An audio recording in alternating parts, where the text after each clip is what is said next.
யார் ரொம்ப பங்க்சுவலா இருப்பாங்க? நானா பேர் சொல்லு. அஸ்வின்.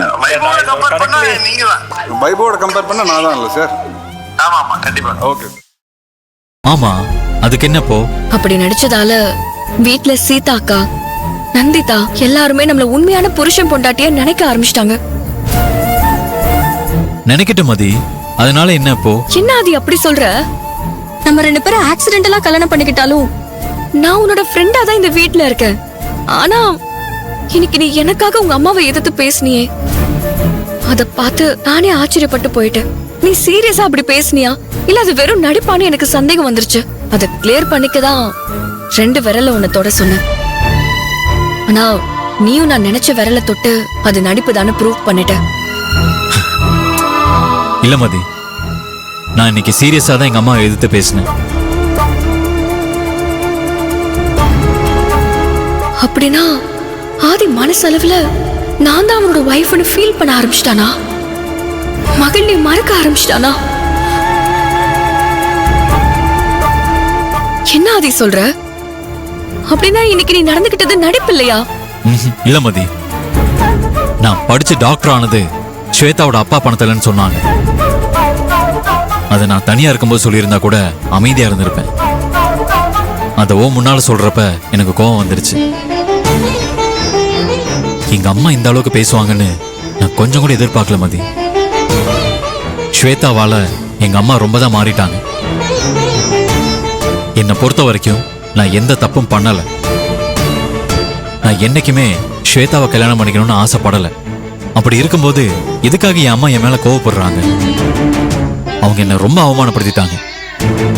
அந்த வருத்தத்தில் தான் நானும் அவங்க கிட்ட அப்படி பேச வேண்டியதா போயிடுச்சு. அப்புறம் உன்னோட சந்தேகம் என்னன்னு எனக்கு புரியுது மதி. என்னோட வைஃபை அவமானப்படுத்திட்டாங்கன்னு நினைச்சு நான் அம்மாவை எதிர்த்து பேசல. என் ஃப்ரெண்டு முன்னாடி அப்படி பேசிட்டாங்களே நினைச்சுதான் நான் அப்படி பேசினேன். உன்னை அவங்க முன்னால வைஃபை காட்டிக்கிட்டது வெறும் நடிப்பு தான். ஆனா அம்மாவை எதிர்த்து பேசினது நடிப்பு இல்ல, அது உண்மை. அப்படின்னா நீ மகிழ்ச்சியை கல்யாணம் பண்ணிருந்தாலும் இப்படிதான் உங்க அம்மாவை எதிர்த்து பேசிருப்பியா? கண்டிப்பா மதி. மகிழினியை கல்யாணம் பண்ணியிருந்தா நாங்க இப்படி நடிச்சுக்கிட்டா இருந்திருப்போம். இந்நேரம் புருஷன் பொண்டாட்டியா வாழ்ந்துட்டு இருந்திருப்போம். என் அம்மா அவளை அவமானப்படுத்த அவங்களுக்கு இடம் கொடுத்திருக்கவே மாட்டேன். மகிழினியை கூட்டிட்டு எங்கேயாவது தனியா போயிருப்பேன். ஆனா என்ன பண்றது, அவதான் என் வாழ்க்கையில இல்லைன்னு ஆயிடுச்சு. இன்னும் அவளை பத்தி பேசி என்ன ஆக போகுது?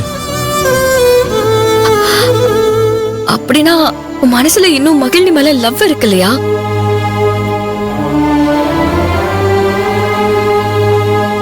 என் மனசுல லவ் இருந்தா என்ன இல்லைன்னா என்ன?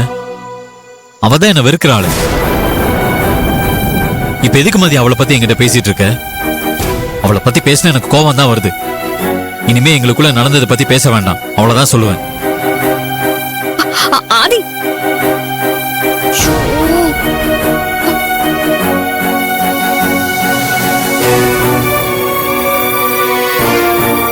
என்னதான் ஆதி மகிழ்ச்சி மேல கோவமா இருக்கிற மாதிரி காட்டிக்கிட்டாலும் அவன் மனசுல இன்னும் பழைய காதல் அப்படியேதான் இருக்கு. அது அவன் மறக்க நினைச்சாலும் அவனால முடியல. அதனாலதான் கோவப்படுற மாதிரி இங்க இருந்து போயிட்டான்.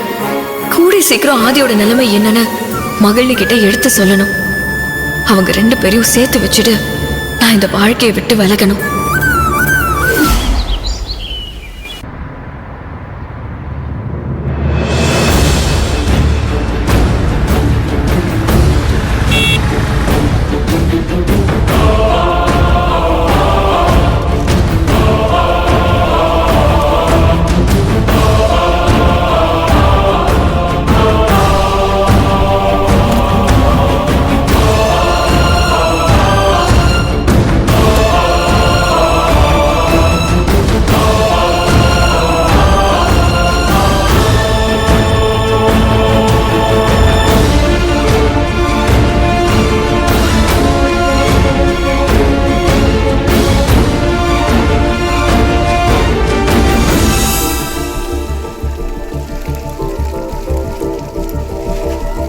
பாட்டி, வேலைக்கு நேரமாச்சு, நான் வரேன். மகிழினி நில்லு. ஐயோ, டைம் ஆச்சு பாட்டி. என்ன விஷயம்னு சீக்கிரம் சொல்லு. இந்த பாட்டிய மறந்துட்டு போற பாத்தியா? நான் என்னைக்குமே உன்னை மறக்க மாட்டேன் பாட்டி. நான் வேணும்னு தான் பண்ணேன். ஓ,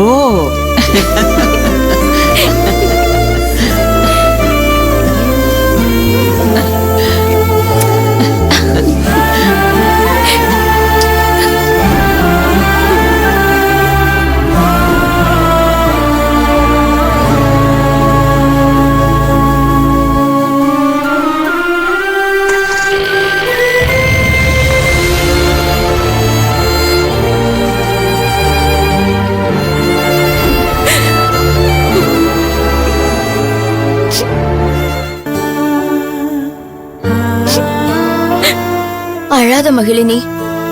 பிறந்து வளர்ந்த வீட்டை விட்டு நிரந்தரமா போறது சாதாரணமான விஷயம் இல்ல. உனக்கு இப்படி ஒரு நிலைமை வந்திருக்க கூடாது மகிழ்.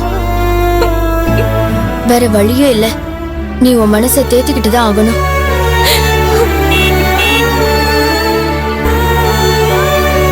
கார் வெயிட்டிங்ல இருக்கு மகிழ், வா போலாம்.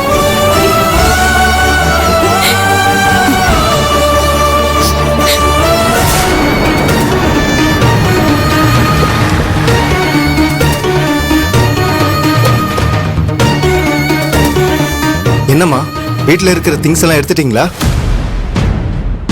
எனக்கு தேவையானதை எடுத்துக்கிட்டேன். நாங்க வீட்டை சீல் வைக்க போறோம். இதுக்கப்புறம் நீங்க எதையுமே எடுக்க முடியாது. அதனால இப்பவே என்ன எடுக்கணுமோ எடுத்துக்கோங்க. பரவாயில்ல சார். சரி, வீட்டை சீல் வச்சிருங்க. சரிங்க. வாங்க.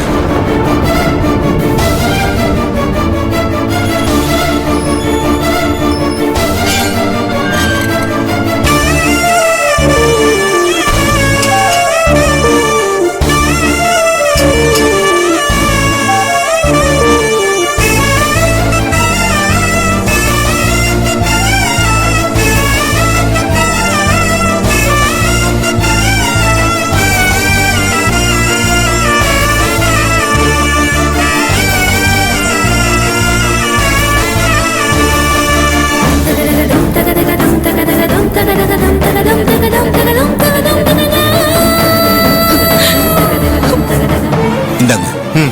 நாங்க கிளம்புறோமா? வாங்க நம்ம போலாம்.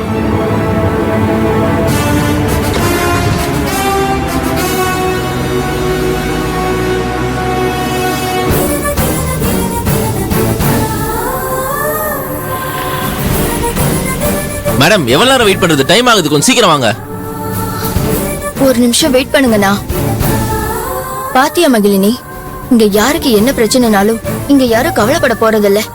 அவங்க வேலை மட்டும்தான் அவங்களுக்கு முக்கியம். நம்ம வாழ்க்கையை நாம தான் பாத்துக்கணும். இனியாவது உன்கிட்ட இருக்கிறத பத்திரமா வச்சுக்கோ. நான் ஏதோ எனக்கு தெரிஞ்சதை சொன்னேன், அதுக்காக என் மேல கோச்சுக்காத. வா போலாம்.